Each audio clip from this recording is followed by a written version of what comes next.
Okay, so the live stream started. So assalamu alaikum wa rahmatullahi wa barakatuhu. Jazakumullah khairan for joining us. So why are Impact UK doing this event, Criminalising Islam? The simplest and bluntest answer to this question is that we see normative Islamic practices being used as markers for extremism. What does that mean in plain English? It means that, for example, if a child expresses an Islamic opinion in school, he may be interviewed by police. It means that so-called counter-violent extremism or preventing violent extremism, CVE or PVE for short, these policies single out Muslims when they are applied on a national level. This event is the Australia and America's panel of the series as we track the spread of counter-violent extremism legislation and its subsequent impact on Muslims around the world. Case in point would be the UN Security Council Resolution 2178, which binds entire nations to CVE and PVE policies. As a community, we need to realize that we must be alert to the spread of these policies in other countries because they will end up on our own doorstep too. But we Muslims should take heart too. If we can defeat such legislation in our own country, not only have we stopped it here, but we can help other Muslims tackle it elsewhere. Before we start, we have some simple ground rules. The chat function is open for any questions, which will be answered in the Q&A at the end, inshallah. The chat is not for provoking or responding to provocation. Anyone who breaks this simple rule will be removed from Zoom. Questions from our Zoom audience will be prioritized. And if there's time, we will come to questions from our YouTube audience. To join in on Zoom at our next event, book a ticket on Eventbrite and look out for updates on our social media. And if you want to see more of these kinds of events, join our team as a volunteer. I'll put links in the chat. So with no further ado,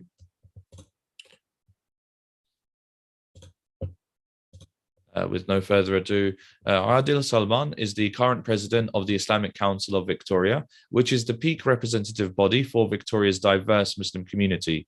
He leads the advocacy and public policy portfolio and is the media spokesperson for the ICV. Adil advocates for the interests of the Muslim community with many stakeholder groups, including government. Adil has led the ICV's strong focus on addressing Islamophobia and the marginalization of the Muslim community, which are serious issues that require a community-wide response. Today, he'll broadly be talking about how Australia is criminalizing normative Islamic practices with its counter-extremism measures since September the 11th, 2001. Please, Adil, go ahead. Thank you. Jazakumullah khair, Brother Ahmed. Assalamu alaikum wa rahmatullahi wa barakatuh, everybody. I'm speaking from Melbourne, Australia. I think it's 10:30 at night here, but I'm very happy to be joining this panel discussion. I would like to thank MPAC UK for arranging this very important discussion and for inviting me to be part of it.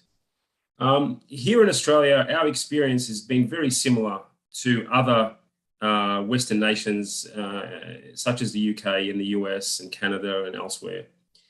It's a case of boy, in this case, government, who cried wolf. And by that I mean the complete overreaction by the Australian government, the Australian authorities, to this supposed threat of terrorism here in Australia. Australia really copied the UK. In fact, it's not a surprise. The UK did export this version to the world, and Australia was one of the most eager uptakers of the UK's strategy in relation to countering violent extremism. You just have to look at the sheer breadth and the scale of the laws that have been passed here in Australia, counter-terrorism laws, unmatched anywhere in the world. And I'll repeat that, unmatched anywhere in the world. Since September 11, we have passed over 90, probably 100 now, and honestly speaking, I don't know what the number is today because they keep increasing. Close to 100 counter-terrorism laws in Australia. Close to 100. These laws have completely reshaped the criminal law landscape. And it's arguable that most, if not all of these laws were not actually required, that the existing criminal law here in Australia could have adequately dealt with whatever threats the government was afraid of. And that's not just me saying that, that's experts in the field, that's law enforcement. But the government panicked, and they also, and it wasn't just a case of panic, they also recognized that this plays very well to the constituents. Tough on terror, passing laws, having a bogeyman there in our midst and trying to, convey that we're on top of this, we understand what's going on, and we're going to pass laws to deal with this threat. It plays very well. But there's no question, and if you look at the mix of laws that have been passed across the last 20 or so years, that Australians have almost willingly given up their civil rights, their human rights. And that's because they've actually bought the government narrative. And we do not have in Australia a Bill of Rights. We don't have a Charter of Rights here. So the Australian government and the state governments, because these laws have been passed by both the federal government, the Commonwealth government, and individual state governments. They've been able to pass laws that may not and probably would not be able to be passed in other countries with a Bill of Rights, because they are eroding fundamental rights here.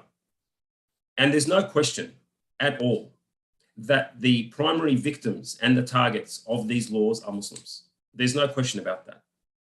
Now, the government talks about the threat of far right and white nationalists and supremacist extremism now. It's questionable whether or not they're serious, but let's take them at their word. The last 20 years have all been about dealing with the Muslim threat, and that has caused enormous damage, I think, to relations between government and people. Has created a real climate of fear unnecessarily, and it has stigmatized Muslim identity. So some of these, I'll give you a sense of what these laws look like. We've got laws that actually implement control orders, which allow courts to impose a wide range of restrictions on people. So they're not under arrest, they're still out in society, but they've got these restrictions upon them. For example, curfews, phone use, internet use, who they can mix with, electronic monitoring. Preventative detention orders.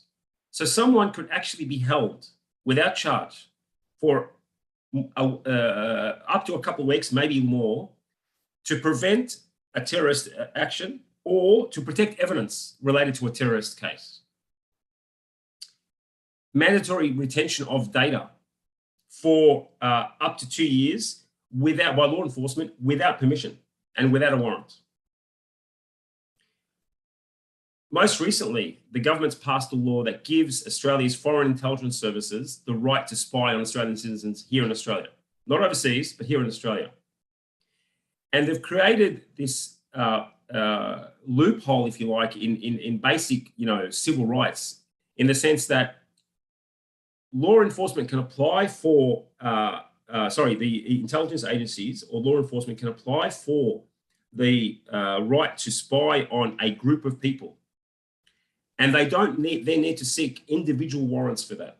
It can just be a group. So for example, they might say Muslims is a group. So that means they do not then need to go and apply for separate warrants for each individual Muslim they wish to spy on. It's just a group classification. Very damagingly, the government, and this is again consistent with what's happening overseas, are now, not now, but they have for the last 10, 20 years, have criminalized thought. So we get into the area of pre-crime. They criminalize thought. So, and they've introduced this very worrying reality for Muslims that anything that you say, people that you associate with, even the thought or a simple discussion about something related to some action in the future is enough to have you charged.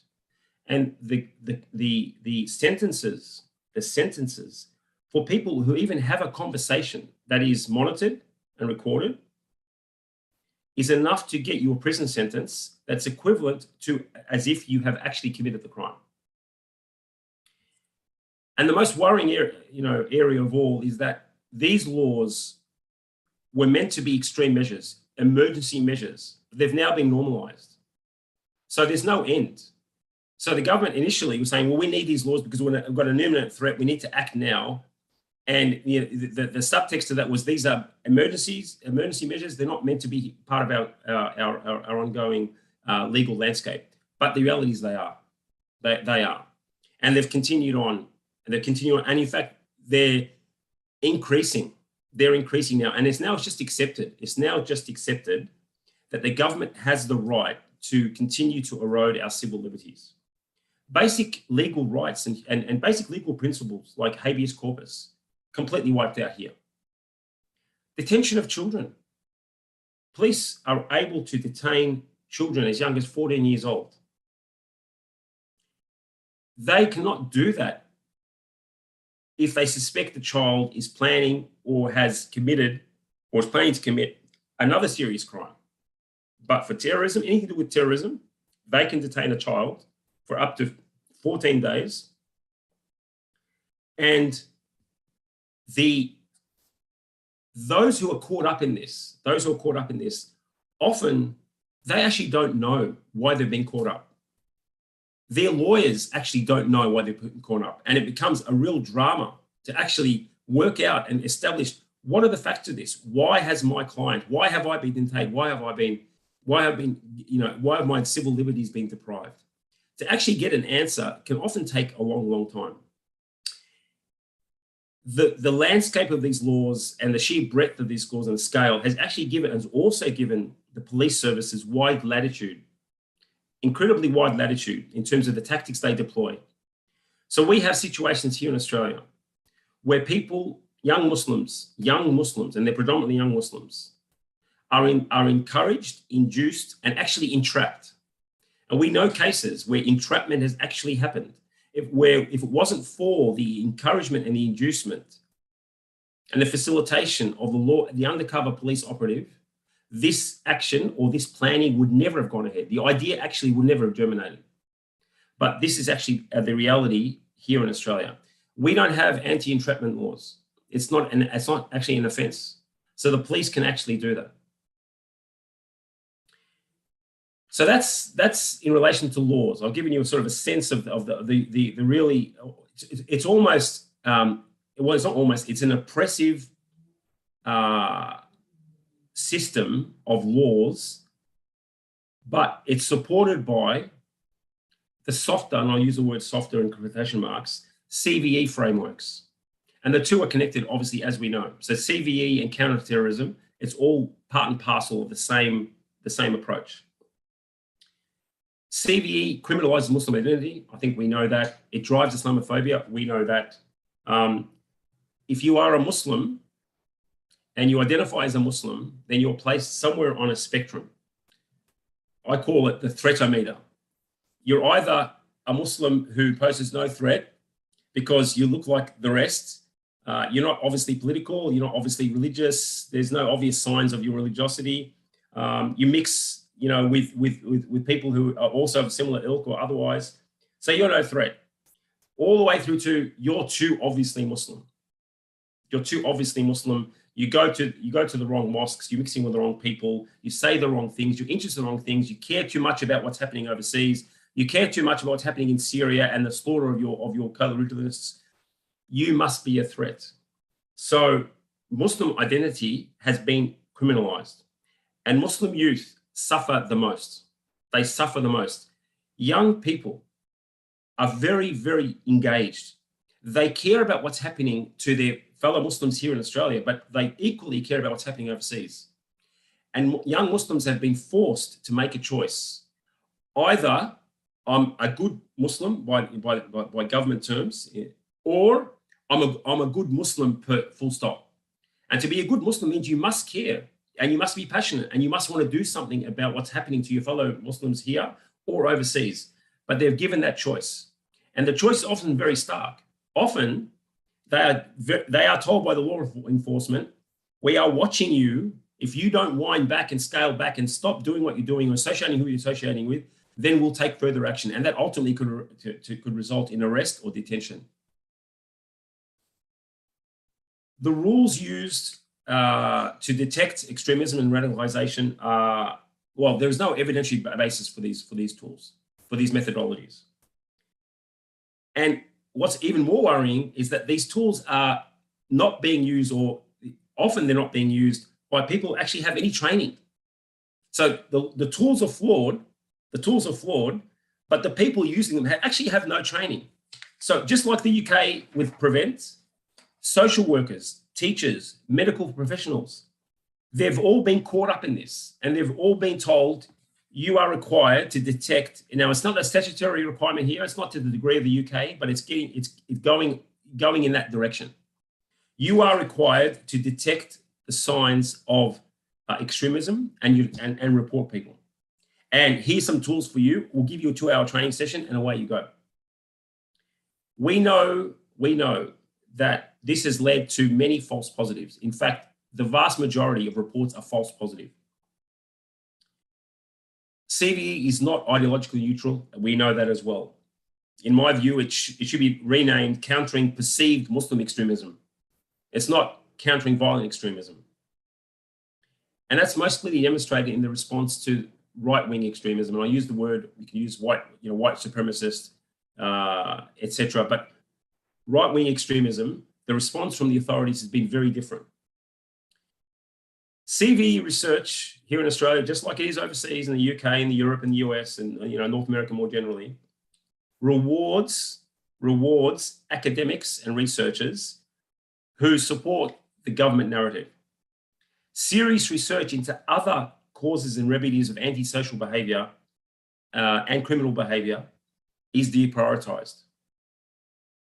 And researchers can be complicit in the misuse of their work by government and law enforcement. At the very least, they're negligent. And I'll finish off by talking about the landscape with Muslim community organisations.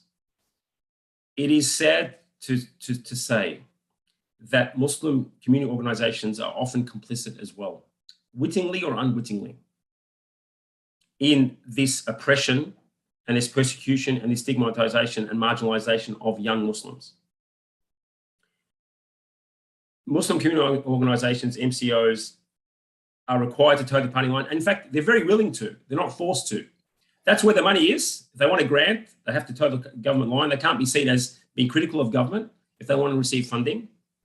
Or they don't want to risk being seen as a good Muslim organisation and invited to government functions and attending dinners and having politicians attend their mosques, etc.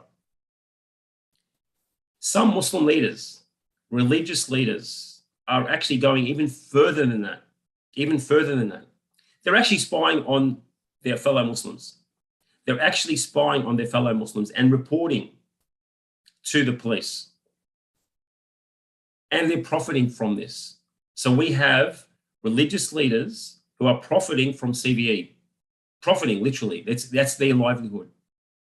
This completely destroys the trust between religious leaders, Muslim community organisations, and young Muslims in particular. And it's leading to a reaction from those Muslims. They've lost faith. They've lost faith in the leadership of the Muslim community here, by and large. And they're creating their own space. The situation in Australia is, in many respects, very similar to the UK. And it's not a surprise because effectively we've tried to copy the UK in every regard. And my concern is that just because there's now an increasing focus on right-wing extremism, people all of a sudden think that the focus on Muslims has been reduced. It hasn't. That is still happening. And we should not feel complacent at all and think, well, there's a new bogeyman, which is right-wing extremism. No. Muslims are still the primary target of CVE and counterterrorism. I might wrap it up there. Thank you so much, Adil, for it's for me, someone based in the UK, it feels like as large as the world is, we all face the same struggles. There are comments in the Zoom chat pointing out, it sounds like something that's happened in the UK as well, in terms of so-called Muslim community leaders being cajoled into spying on the community, so-called Muslim leaders even profiting from these policies and their funding as well. So as big as the world is, some things just stay the same no matter where you are. I'm going to move on to our next speaker now. We have with us Fatima Ahmed. She is the Executive Director at Muslim Justice League, where she leads their efforts to dismantle the criminalization and policing of marginalized communities under national security pretexts. She joined as Deputy Director in 2017 and increased MJL's focus on organizing within and collaborating across impacted communities to resist and subvert surveillance. Fatima leads the Stop CVE National Coalition and is a leader in abolitionist organizing locally in Massachusetts. She also serves on the board of directors for Political Research Associates, a social justice think tank devoted to supporting movements that are building a more just and inclusive democratic society. Today, she will be informing us how the US is criminalizing normative Islamic practices in its counter-extremism measures. Please, Fatima, go ahead. Thank you. I'm so happy to be part of this conversation and really appreciate everything that Brother Adab just shared about the Australian context. And so I'll build off of that a little bit. I think it's important, when we think about the global expansion of counter-extremism measures, or CVE, as we often refer to it, it's important to remember that this all came from an Islamophobic theory, right?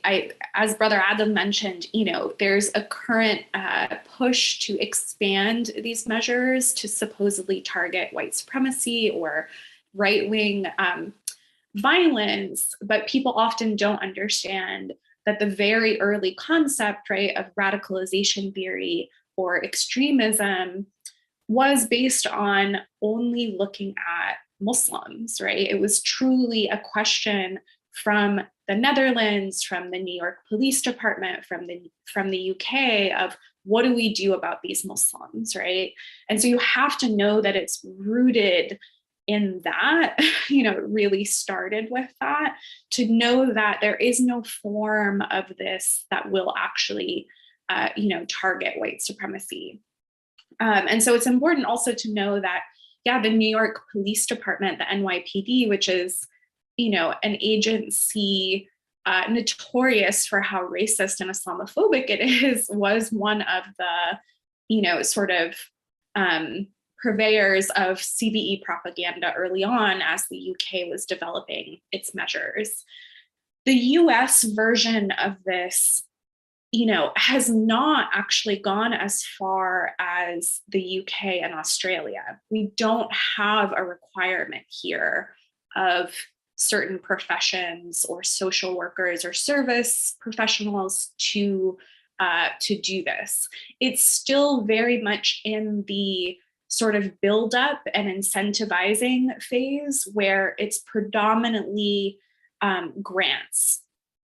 As Brother Adam mentioned, right, it's literally financially incentivized to take this on, not just within community organizations, as I'll share a little bit more. We do, of course, in the US have quite a number of laws and measures that have passed, not just post 9/11, but prior to 9/11, that have expanded hard counterterrorism measures, surveillance, the material support statute. There are so many other ways that sort of hard counterterrorism is happening, but CVE is seen as the soft version of this. It's very much pushed by progressives, actually, who want to be seen as, preventing or doing some soft version of surveillance. And to me, it's important to understand how even without a law requiring this, the practice of CVE, these grants, these programmings are doing cultural criminalization, right? It increases who we look at and who we think about as quote unquote extreme or radical or potentially violent, which feeds into the already very robust system of policing in the US, right? We are, quite known and notorious, I think, for our system of policing and incarcerating people. And so this is really, increasing that cultural phenomenon that's already happening.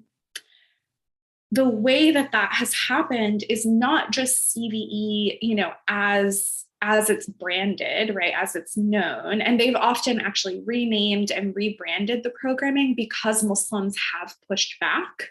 And so they've tried to, rename it to hide, its origins, really. But I'll say that really it starts with the See Something, Say Something initiative, which was, I think quite soon after 9/11, you start hearing See Something, Say Something, which was like a trademarked thing. I think, some kind of marketing or consulting firm, I believe, came up with this. And you hear it everywhere. If you're in an airport, if you're traveling in the US, if you're on a public transportation system, a bus or subway, you'll see signs that say, if you see something, say something.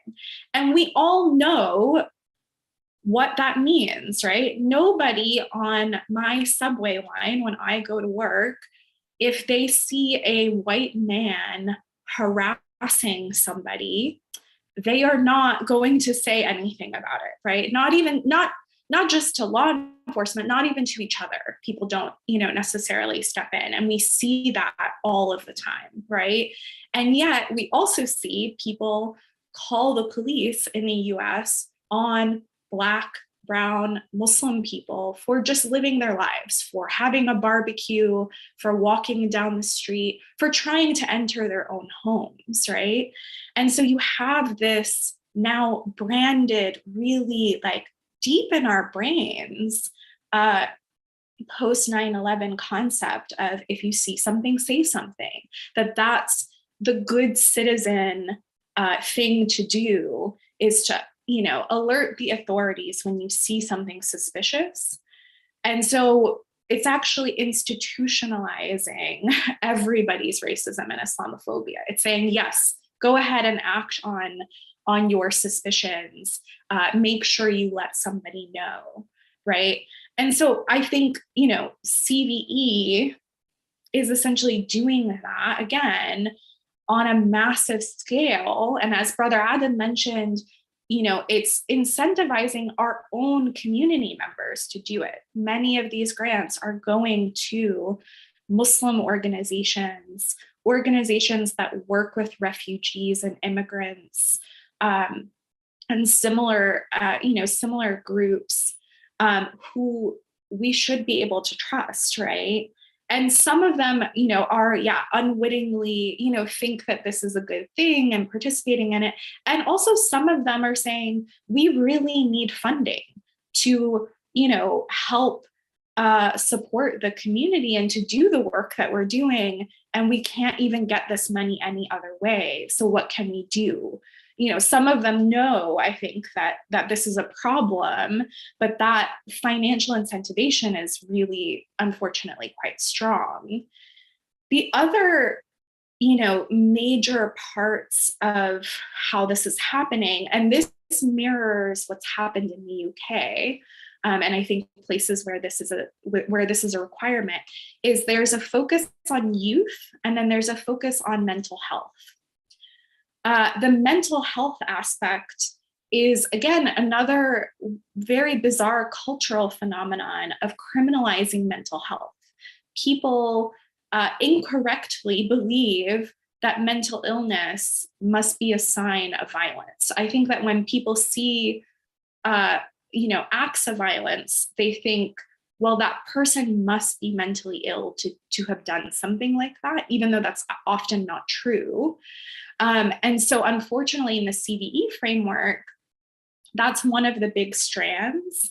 And how it's happening right now is something called threat assessment teams, where they're trying to bring together Muslim organizations, imams, the masajid, the mosques, with mental health professionals, therapists and psychologists, or healthcare workers and law enforcement in teams where they can come together and say, I think this person in the community is a problem.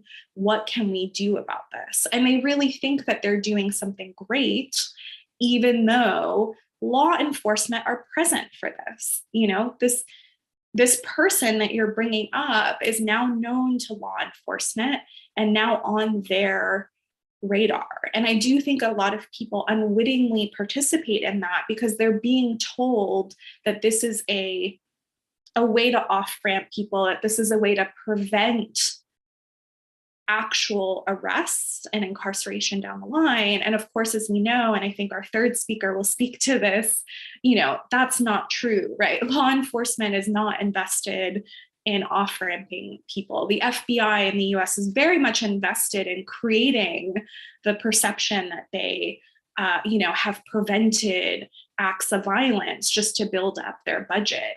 And so working with them is never going to help people, and instead is really further stigmatizing and chilling access to mental health support. And I think, like I said, the other strand is youth, which also Brother Adil spoke to. I really do think youth are so heavily impacted by this because there is this perception that young people are susceptible to these ideologies, right?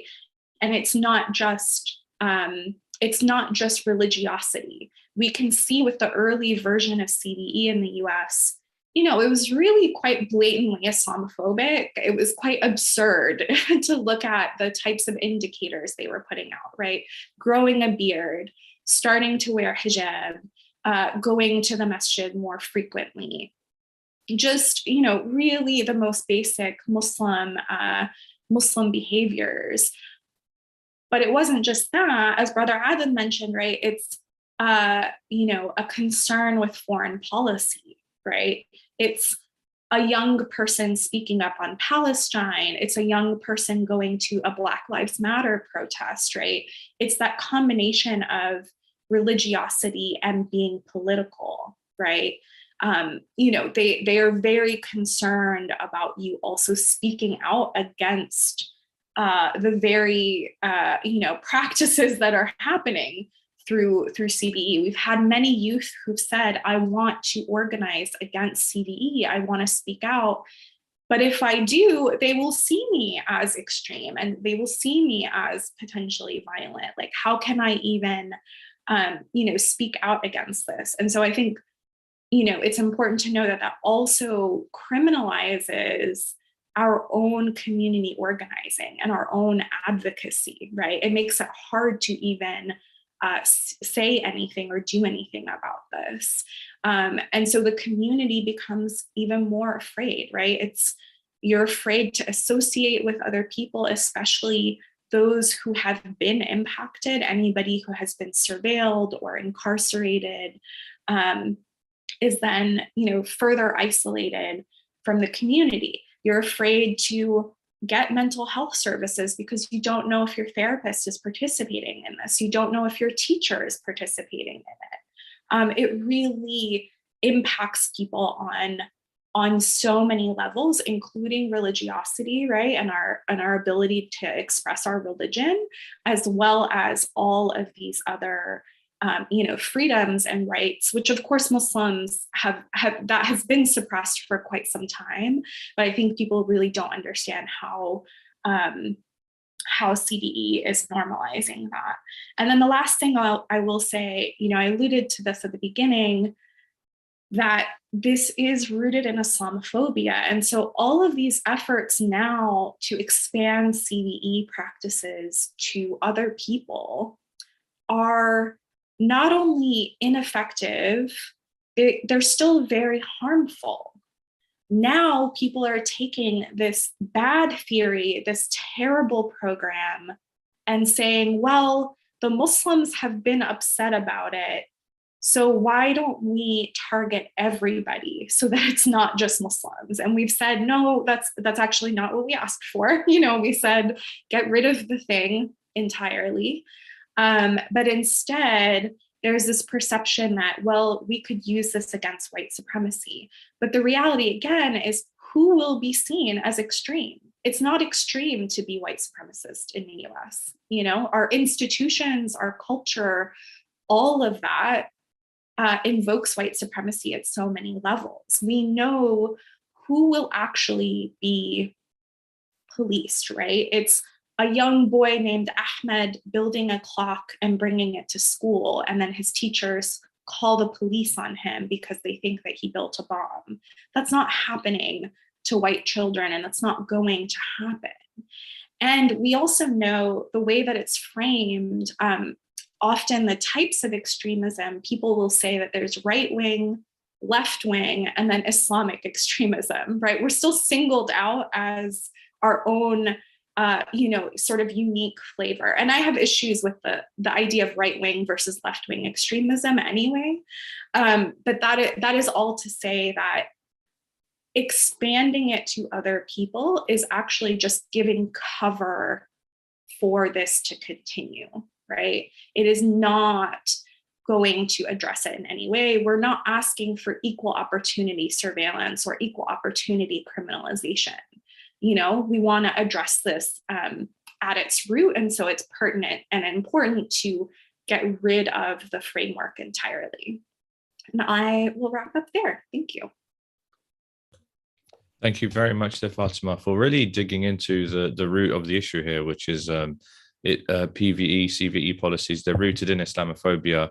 And when you have a country like the United States, which its birth was rooted in, white supremacy and colonialism and so on, then just trying to superficially pivot towards, PVE could also be used to target this and that. It's lip service at best, because when you have a set of policies that is rooted in bigotry against one group of people, it's not ever effectively going to be able to pivot against another group of people and so on. So the Muslim community needs to be aware that although a politician can very easily say that, hey, look, this stick that I'm beating you with, I can beat someone else you don't like with it. It's still going to be used to beat us. We're going to be moving on to our next speaker now. I would like to ask Amit Gupta if you could turn your camera on, please. There we go. And I will add a spotlight here. Excellent.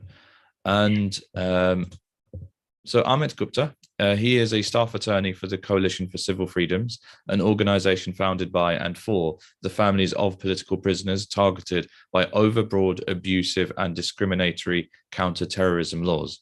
He has successfully obtained the release of several individual prisoners serving lengthy sentences for terrorism-related offences. Prior to working with the CCF, he was a law intern with Project South, a Black-led community organizing support organization, where he authored Spying on the Margins, a report on the history of anti-Black and anti-Muslim surveillance practices by the US government.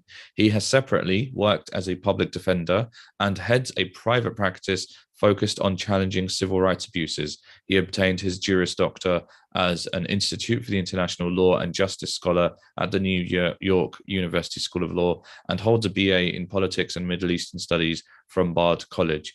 Today, he will be sharing with us his experiences of how regular Muslims' lives are impacted and even destroyed by these policies that governments want to enforce and spread when they are targeted on counts of material support for terrorism prosecutions.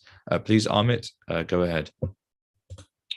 Thank you so much for having me and for this opportunity to address this, I guess, ongoing topic, even as things like CVE and these preventative so-called counterterrorism models sort of shift in terms of how the public is seeing them and how our governments are portraying them. So I wanted to talk today about a particular area of the application of this model, which is in the US what the government calls material support for terrorism prosecutions. Now, first we should start with what do CVE programs have to do with material support for terrorism? So as our prior speakers mentioned, the CVE model is forward-looking. It's about predicting offenses that happen in the future. It's about assuming that we can profile people and pattern people in such a way as we can assume that somebody is going to do something, and as if the evidence that they're going to do something is so obvious that it's not just something that police should be looking into, or investigators should be looking into, but even people on the train should be trying to see, if, trying to look at each other suspiciously to see if, and basically being deputized in order to catch people who might be up to no good, whatever that's understood to be. So in the sense that the CVE model kind of grows out of this larger thesis of radicalization, in which Muslims in particular, although hypothetically other people as well, can be predicted in advance to be potentially headed towards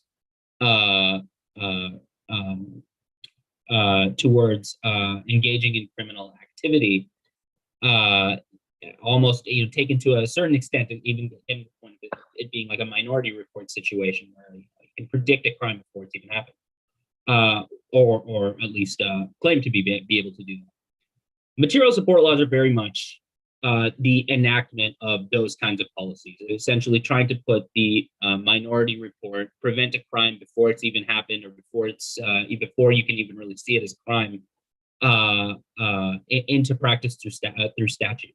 So material support laws basically say, I'm going to go into a little bit more detail in just a minute, but material support laws are the laws that the federal government uses to prosecute not just terrorism offenses, for which there are countless statutes, but the claim that somebody is conspiring or attempting or even actually providing some sort of support that fits under the statute to be used either for one of many statutory offenses that's listed by the government as a terrorist crime, or that's being provided towards an organization that the U.S. government has designated as a terrorist organization, which, despite the name, includes organizations and groups that are parts of existing governments, including governments that the U.S.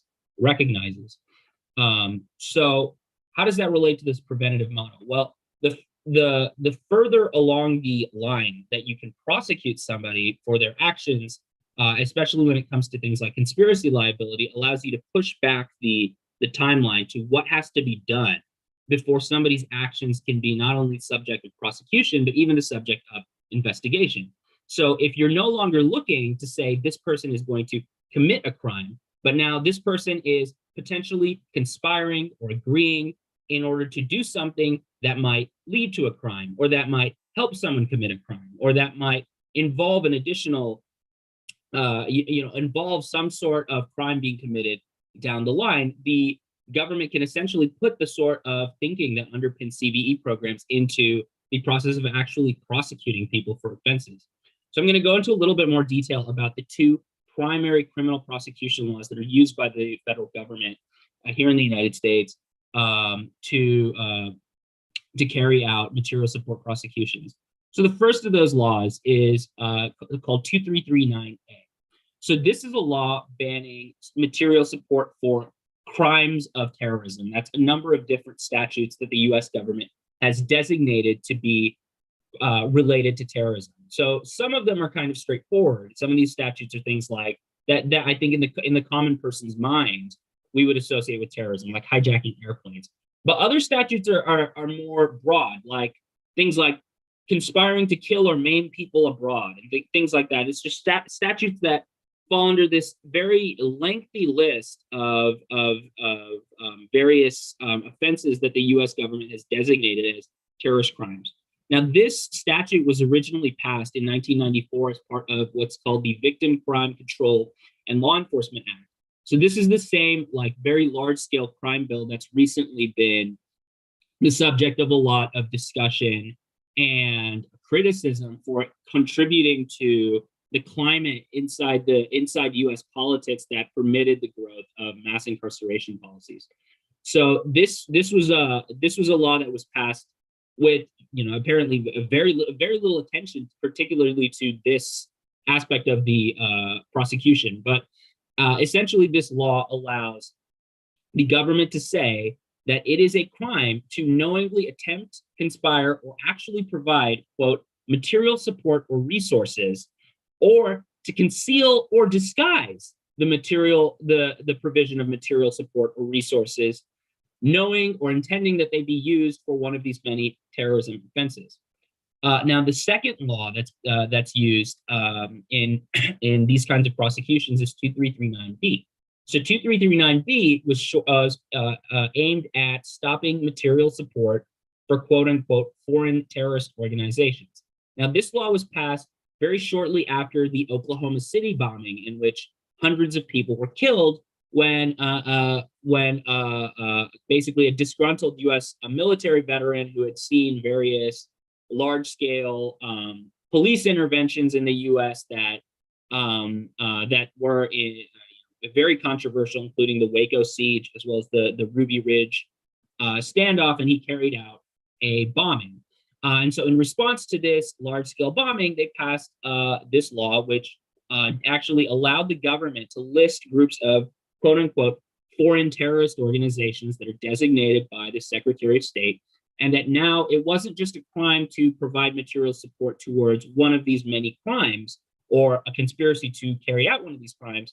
Providing the support to one of these organizations in and of itself it is now had at that point become a foreign terrorist, a material support for terrorism crime. It had become grounds for prosecution. Now, of course, as I think many people might be noticing, that's kind of odd because obviously the Oklahoma City bombing wasn't carried out by a foreign terrorist organization. It was carried out by an American living in the U.S. Who was himself a former U.S. soldier. But again, this is kind of an example. It's kind of I would say it's even a crucial example of why we have to be very skeptical of things like CVE programs and these kinds of prosecutions in general, even when they have the opportunity to say, oh, look at this big issue, look at this big crime. It's been carried out by a domestic US-based white extremist.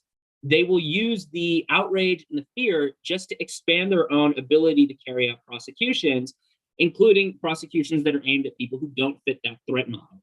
And it's particularly notable because in recent years, there's been a discussion that I think CCF and I think most of the people involved in this area of activism in the U.S. would very strongly oppose. But a discussion about having a domestic terrorism law that would make it a crime to provide material support to quote unquote domestic terrorist organizations as opposed to quote unquote foreign terrorist organizations. But the response from some people in the US government was, well, we can't do that. That might undermine civil liberties and crack down on the very sacred right of people to have political associations. So they're essentially conceding that the law that they passed in response to a major U.S. domestic quote unquote terrorist attack is used to crack down not just on crimes, but on mere associations. Now, I want to go further and say that both of these statutes criminalize what they call material support, but it's not really clear what that is. Now, I think in the public's mind, material support means, kind of providing things like bombs or money to buy bombs or something like that. But it's so much more.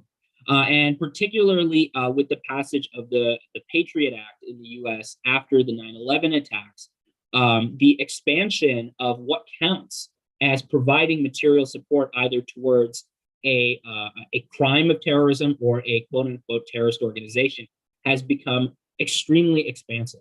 So things like money or lodging or training, not just training in military activities or something like that, training of really any kind of skill, even things like teaching people how to speak a particular language, for example, expert advice, weapons, personnel, false documentation, this whole host, this entire spectrum of things that people can provide to each other are covered under the material support law. And in a recent case, relatively recent case, it's been about 10 years, the courts have ruled that even acts of speech on their own, if they provide things like a skill, could count as material support. So I'm going to wrap up here with in conclusion, we can kind of see how these laws not only allow for the prosecution, but also the investigation of the mentality, the intentions, the associations of people, particularly in the Muslim community, in order to crack down on this increasingly expansive scope of things that are made, things that trigger liability under the material support laws. I also want to call attention, lastly, to one case where we've actually had success, which is the prosecution in the U.S. of a Somali activist, Amina Ali. Amina Ali is somebody who, for years, raised charity in the Somali American community to send it back to Somalia as an act of charity to help people who are still struggling with the war and the instability in Somalia. She was prosecuted for material support for terrorism because charity, all of which everyone conceded, the US government conceded, was for charitable purposes, nonetheless, at some point involved trading hands with people that were members of Al-Shabaab, which the US government considers to be a terrorist organization. Other people consider it, of course, to be the government of parts of Somalia.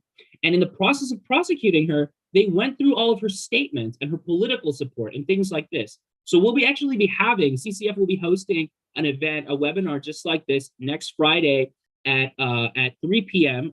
Eastern, where we'll be talking to the family of Miss Ali, and we'll be talking about the case. And so you're all welcome to join us. And again, I want to thank all of you for inviting me and for welcoming me and for allowing me to speak about this issue. And I hope you guys keep up the great work. Thank you. Thank you, Amit, for really detailing how something that starts off as a policy, as a concept with a very dodgy route, inevitably manifests as laws and policies that impact people's lives in a completely unrelated field as well. Especially the last example you gave, someone who's raising charity for humanitarian aid is getting pulled up for providing material support. And it all comes down to the bigoted and dodgy routing foundations of the policies itself. So we're going to come to a Q&A. And so I'd like to thank everyone who's submitted questions on the Zoom chat and on YouTube. Interestingly, I've noticed that a lot of the questions are for Australia. I'll open it up, obviously, but it might be, I guess, because we do hear a lot about what's going on in the US, a little less so about Australia. So people's interest is piqued. I'll take this question. So Prevent and CVE policies, they're a commercial entity. In the UK, there's a certain part of CVE, which is called the Prevent Duty. And that's become a commercial entity that the UK government actually sells abroad as, expertise and as a package to foreign states. We know that, for example, it has been sold to China, despite what is known to be going on in the Xinjiang province in East Turkestan. So, Brother Adil, can you give any other examples of other CVE policies that are directly referred to from the UK to Australia? Look, absolutely. And as I mentioned during my short talk, the Australian CVE model has been primarily based on the UK model. And there are clear signs of the Prevent methodology here in Australia. And it's not surprising. I mean, governments have brought over, and law enforcement have brought over those who designed Prevent and those who consult on Prevent. They brought them to Australia to actually design some of these programs. So it's no surprise at all. And if you look at some of the consultants that either the federal government or the state governments have used, you will find, by and large, they have a close connection. If not, they are from the UK, and they've been intrinsically involved in the design of the UK system of Prevent and otherwise. So this is something that's been going on all the way back, and it continues today. And I'd like to bounce the question to our US speakers, Fatima and Amit as well. In the work that you've done, in the research that your organizations have done, have you come across direct references to legislation or policy ideas in the US that mirrors what's where they've picked up on an idea from the UK? I think the original start of CVE in the US was clearly, connected to prevent in the UK. And I think even though it's not explicitly named, you can see it in how they started off with the grants, right? I think that started very similarly for Prevent in the UK, where they were incentivizing the local communities to take it on before it became a statute and before it became a law.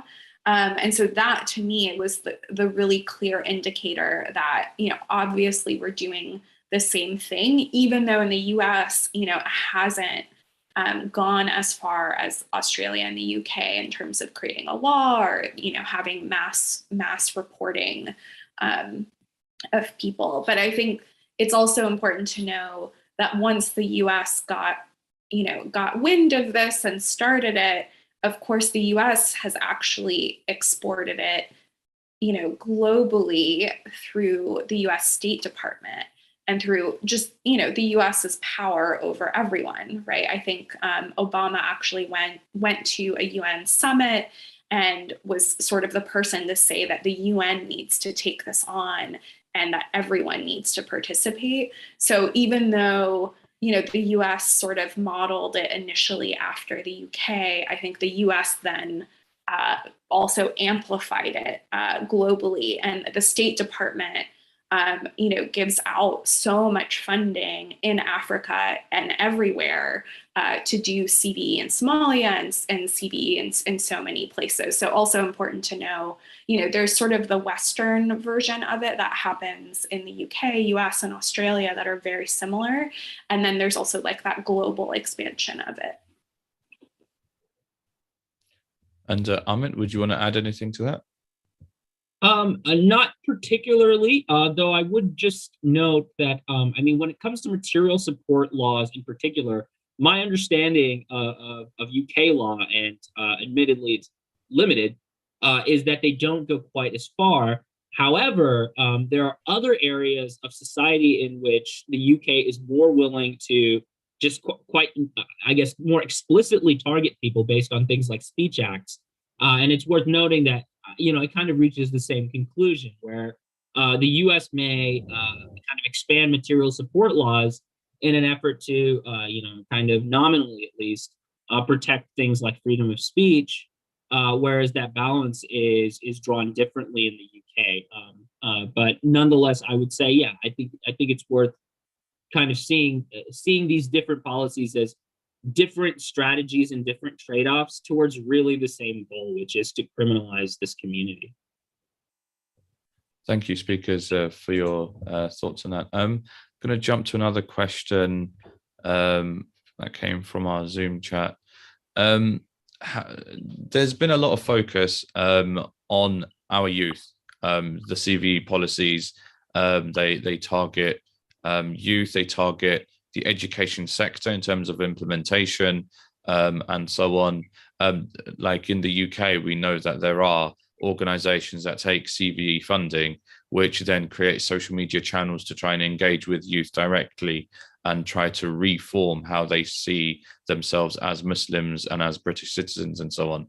So in general, what are your thoughts? Like, obviously from your communities around the world, what are your thoughts on how we can help our children be stronger, whether it's in classroom settings, social media settings, and so on, in being wise to and therefore opposing CVE policies? Is there anyone who'd like to start? Yeah, I can start. I did mention earlier that we've had a number of youth who've said, we want to speak out against this, and we know that we will be further criminalized if we do. Or that even their parents have been concerned and have said, we're glad that you're concerned about this issue, and we don't want you to get caught up in the system. Because again, I think, for a lot of Muslims, it's not, this isn't the only issue. For certain families, if you have an immigrant person in your family who's undocumented, if you're in public housing or subsidized housing, you might be concerned that, of course, if your child is criminalized or policed or incarcerated, it's going to impact the status of everyone else in the family. So there's sort of larger concerns like that. I think for young people, we're seeing, every generation now is getting more political, right? Because we have to. The world is clearly falling apart. And so you're seeing, Gen Z is really getting, I think, more active. And I think it's important to help them understand how to do that effectively and how to do that in community. If you are on your own speaking out, of course, it's much easier for them to target you. But when you're actually organizing with other people in community, right, there's so much power in that. I myself am very outspoken, but because I'm part of this organization, because I'm known in this way, that actually really helps me. And so I think it's important to get young people involved in community organizing and collaborating with each other, so that they have that sort of strength in numbers and can't be sort of isolated and taken down individually. I think there's so much more to do around that, but I think that's one of the essential steps. And Adil or Amit, would you like to add anything? Look, I might just emphasize what Sister Fatima has already mentioned. I think with Muslim youth here in Australia, they are becoming much more savvy. So previously they were unaware, and I guess their elders were unaware about what was the source of this money coming to them, what was the thinking behind it, what was the aim of this. But what I've detected in the last few years is that Muslim youth have become much more savvy and are now questioning. They're now questioning. Now, they often don't get answers, but they're at least questioning, and they're very skeptical. And I think we need to generate and encourage this healthy level of skepticism. And what I've also detected is that Muslim youth are actually completely disenfranchised from the mainstream Muslim community organisation landscape, and they're forming their own organisations. They're forming their own organisations because they feel that is more genuine and authentic, and they are able to express themselves authentically. You mentioned before, I think someone mentioned before that that there was an intention by government to create a social media platform for Muslims to sort of craft a Muslim identity. We've got the same thing in Australia. So we've got the government directly funding and controlling a social media, digital offering that is all about what is Muslim identity, and to create or provide a platform for Muslim youth to express what it means to be Muslim, Australian Muslim. However, it is completely edited and controlled.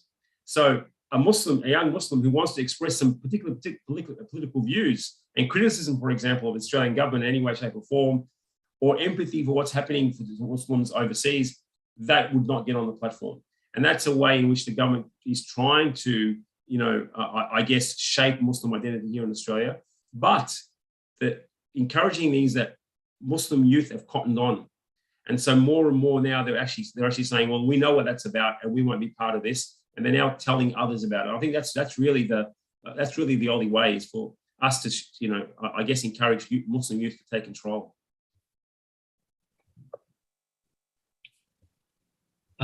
I would just add, in terms of my own experience and what I've seen from people in the community, the youth in particular are not, like all young people from all backgrounds, both, I don't know, I'm getting older now myself, but certainly when I was younger, but definitely now with Gen Z, it's the youth seem to be very interested in raising issues, even when the establishment is telling them otherwise. But I think it's worth emphasizing that, the primary point at which the censorship and the repression and the attempts to prevent the community from raising these issues, even in a way that would be extremely effective, where we know the government has to maintain at least some pretense of not targeting everyone in the Muslim community, or maintaining close ties and having kind of, I don't want to call them collaborators, but that's essentially what they are. Having people in the Muslim community kind of be sort of native voices who are there to, say, oh yeah, no matter what happens, we, the Muslim community, love the FBI and the Department of Homeland Security. So the primary point, I would say, at which the repression is taking place isn't really coming from outside. There are people in the Muslim community, and particularly, I would say, like the elder folks and some people. I would say it's very different between the African American Muslim community versus the kind of the immigrant Muslim folks. It seems to be very normal for people who are older to try to suggest that there really is some rationality behind these kinds of programs or these kinds of efforts, and it's the younger people who are saying, well, no, there isn't. I haven't done anything wrong. I haven't committed any crimes. And so I think it's important to recognize that as much as the laws, like the material support laws, are very expansive, there's limits to them, and a lot of times the primary, the thing that really shuts down any kind of political will to push the government back and to make sure that, in addition to restricting and changing what those laws are, even the exercise of those laws to actually prosecute, the pushback would come from youth. But there's an effort by kind of older folks in the community and more established voices to say, well, that's the wrong answer, and you just need to behave. And I kind of see it in one of the ways we can really see it is in the shunning of initiatives like this. And there's been a push away from raising funds and raising support and raising resources for organizations like ours and other organizations that are doing similar work both in the US and the UK, and putting it towards initiatives that are kind of nicer and gentler, and that allow the community and its donors to say, oh well, we don't have anything to do with that. I think that's actually the real harm, is the attempt to put distance between the community and its most vulnerable members, and namely the people who are being targeted with these kinds of prosecutions. I think that's really the primary reason why this is continued for so many years, even as the boogeyman that they're claiming to challenge. Before it was Al Qaeda and Islamic terrorism. Now they're saying right wing, whatever it is they're targeting. Even as the boogeyman changes, the political will to change the statutes and to change these habits of prosecution and these investigatory practices isn't being carried out, in part because of the chilling effect that's being encouraged by people in the community. And I think it's the thing that the older folks could do. Honestly, I mean, it sounds bad, but honestly, the thing the older folks can do is step out of the way. That I think that's the primary thing that can be done to support the youth. I have to say, Amit, there's so much of what you said that echoes and resonates with our own experiences here in the UK. That's why I'm smiling. You could have taken the words out of my mouth. So as we bring the live stream to an end, I'd like to thank firstly all of our speakers. Jazakumullah khairan. May Allah reward you with all good in this life and the next. The work that you do is so necessary for the Muslim community. Even the many, many people who don't realize it, you are in fact fighting in their corner for them. May Allah give you the tawfiq to continue and reward you for everything you have done and everything that you will do. I'd also like to thank the viewers, whether you're watching this live or you're watching the recording later. Appreciate that these organizations are looking out for you. And if you have found this event beneficial at all, go seek them out. And support them in whatever way you can. We often talk about donations and money being a key thing to donate, but one of the most important resources is time. So volunteering as well is also a fantastic way to support any of these organizations, including MPAC UK. So